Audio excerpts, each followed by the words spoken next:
I'm coming. More than 2 years ago, when we were finishing Last of Us Part 2, and we were working on those flashbacks within that scene for the first game, we got excited with the idea of like, oh man, what if we made The Last of Us Part 1 to look as good, if not better, than what we have done with Last of Us Part 2, which we really pushed the boundaries of like what we could do from gameplay and a graphical standpoint, and felt like if we do that, we could actually come even closer to our original vision of what the first game would have been had we not been constrained by technology.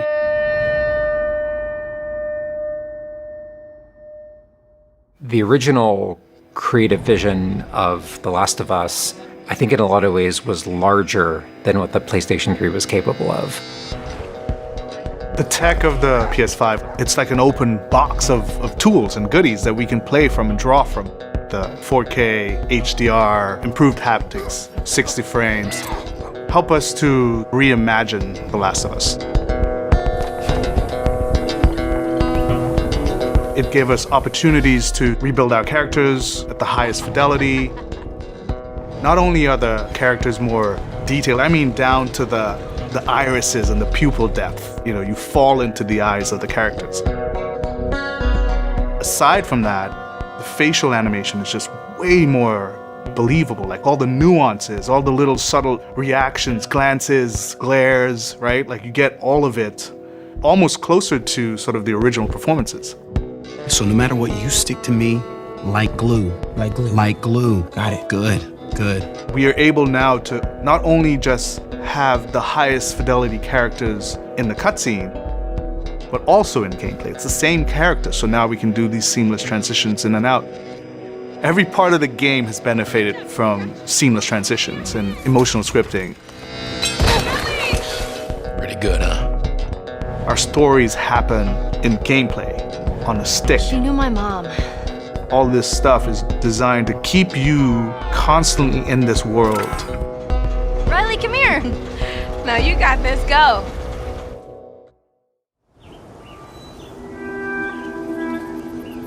One of the things that the PlayStation 5 is really enabling is that we're able to have a density of physics objects in a scene that we could never do before. Like, this has always been the dream, is to have this number of bumpables, chippables, breakables, destructible objects in a scene. It just makes the world feel rich, makes it feel lived in. Materials can have the properties that you'd expect. The turret truck in Pittsburgh, when it's firing at you and it's just ripping apart the concrete and sending objects flying left and right. Seeing things break, like there's fear, there's a real fear that it invokes. And it's giving us a much more dynamic range of gameplay to play with. Surround him! Our AI tech has just increased incredibly. What we were building the basis off of was The Last of Us Part 2's AI.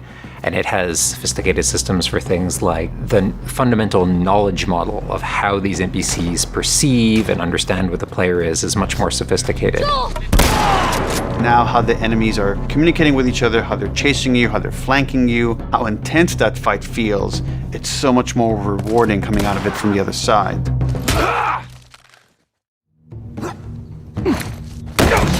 Get out! One of the other big AI improvements is the buddies. The buddies technology that we developed for The Last of Us Part 2 has this very sophisticated understanding of like, okay, this is where the enemies can see their exposure. We not only have exposure, we have future exposure. So buddies can know, okay, that enemy is walking forward and they're about to round this corner. So in 3 seconds, that corner is going to be exposed. So I'd better move now to avoid this enemy seeing me. This really lets the buddies make very complex decisions and maintain that feeling of stealth much more believably. Another big enhancement to the gameplay is that we have this technology called motion matching. Motion matching is this technology that's basically using logic that tries to match the desired movement to a bucket of hundreds of animations. A mocapped actor has gone in and run this whole gauntlet of movements to get a really full set of all the different ways a person can move. And then it's basically every frame trying to find the best matching animation that fits the path of where the character is going to go. And this motion model just gives this really seamless sense of transition. The player's movement is just a lot cleaner. It's this really smooth, organic movement through the space. First, we just had to build that core experience. And then beyond that, we wanted to add several features that fans have been asking for. For example, we now have a permadeath mode. Along that, we've added a brand new speedrun mode, so players can time themselves. There's a whole community of gamers that just want to see how fast they can play through this game. Beyond that, we added a bunch more of unlockables. So there's all these different outfits for Ellie and Joel that people can unlock. A model viewer mode, so people can really appreciate the details. We added award-winning accessibility features. Every single accessibility option that we offer, that's a barrier removed for someone. As she surveys the apartment, her eyes wander to Joel. She steps past the couch. He wears the wristwatch Sarah gifted him, which now has a cracked face. To my knowledge, this is the first PlayStation game that has audio description built into the game, built into the cinematics. Now it's nighttime. Joel stirs in his sleep. And that's really the way we've tried to push the frontier of accessibility on this game.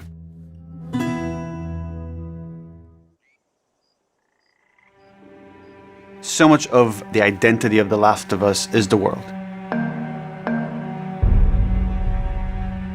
We revamped completely the art direction. You know, everything from these expansive vistas that not only are they beautiful, but you feel the environments. You feel the environments in a much more visceral way. The rooftops overlooking the Capitol building, for example, like just the breath of fresh air when you go up there and you feel that sort of release in tension. And then, to juxtapose that down in the tunnels in Wilds, and you get that dank, flooded tunnel feel, that humidity, you can actually feel it. All these environments are just completely reimagined. Now we got our engine on the PS5, those haptics, the 3D audio, the fast loading. It really creates a much more immersive, and because of that, much more emotional experience. One of the things I absolutely love with the 3D audio in The Last of Us Part 1 is being able to hear an enemy before they sneak up on you. And trying to do a stalker fight with the 3D audio is just so much fun. You're hearing them skitter around in a different room, and you're hearing them trying to get it behind you.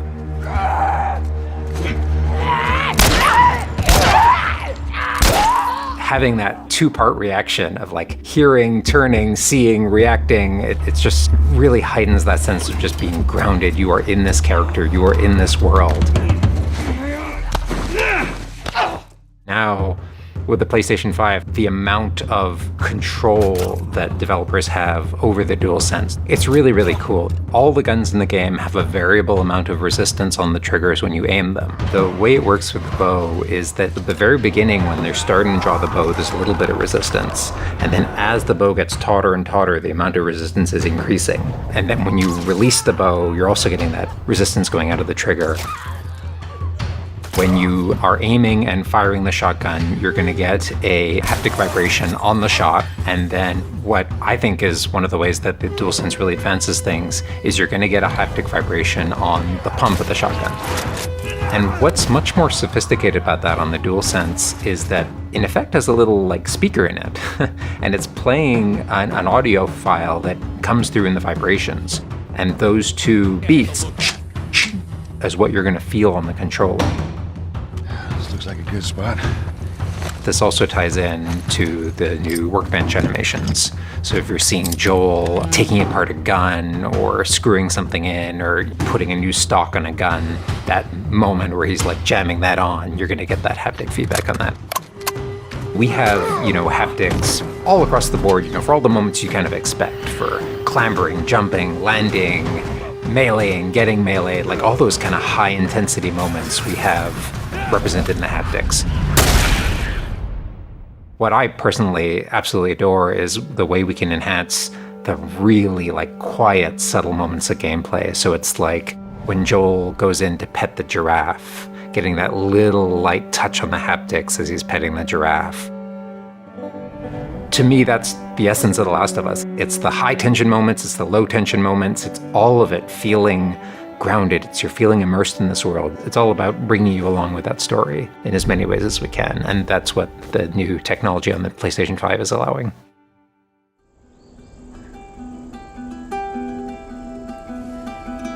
Was that everything you hoped for? Jury's still out. There's something special about that core experience of playing as Joel and Ellie on this journey, then to take that experience and really honor it and keep the authenticity of it, but elevate it in every way possible, whether it's pipeline, whether it's art direction, whether it's a technology, everything that allows us to make that experience better. Not different, extremely better. That's why, to me, this is the definitive way to play The Last of Us.